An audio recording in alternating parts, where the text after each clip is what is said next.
Asalaamu calaykum waraxmatullaahi wabarakaatu asxaabteyda dhammaan soo dhawaada kusoo dhawaada qalbi furan gacmo furan maasha Allah asxaabta hore ila joogto waxaan idin leeyahay mahadsantihiin asxaabta cusub ee hadda igu soo beerto waxaan idin leeyahay soo dhawaada waa ku mahadsantihiin sida sharafta leh aa codsigayga u aqbasheen oo ii soo dhaweyseen halkan asxaabay maanta waxaa ku haystaa laba koob oo bur iyo cusbo yar hadda waxaan ku shubay waxaa waaye caano oo 3 qaando aan qasay oo kadibna aan ku daray fixiso qaando haafkeeda ama qamiir ama leeybad sida u taqaano hadda waxaan ku darsanayaa biyo kulul oo dabka aan saartay biyo kulul oo saaidna ma aha waa biyo qandac ah waaye aan ugu talagalay inaan ku qasto canjeelada marka asxaabay saas ku soo qasana insha Allah waxa waaye marka soo qaso si fiican isku soo dhaxgeliyo soo qasto aan isku soo laabanayna waxaan rabaa fiidiyowga inaan soo gaagaabiyo rabaa inuu dheeraado ma rabi marka saas ku soo qasaa maasha Allah marka saas ku soo qasaa isku imaanayna insha Allah laakiin asxaabay saan ku soo qasay maasha Allah si fiican aan u soo qasay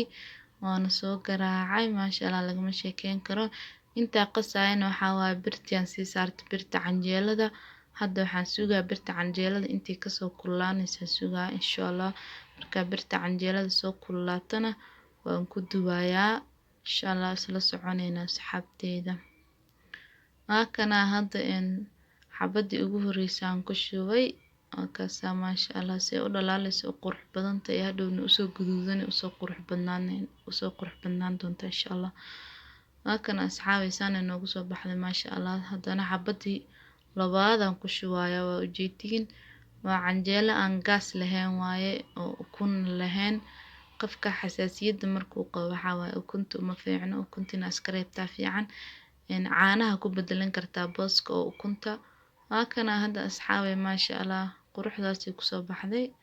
lagama sheekeyn karo maasha Allah waa canjeelo inaba caadi ahayn waaye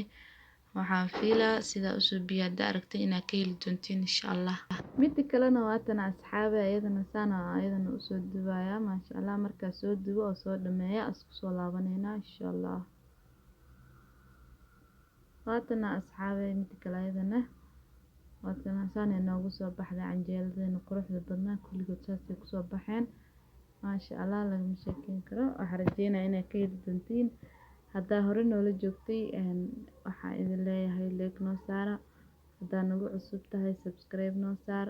comment naga iloobin insha Allah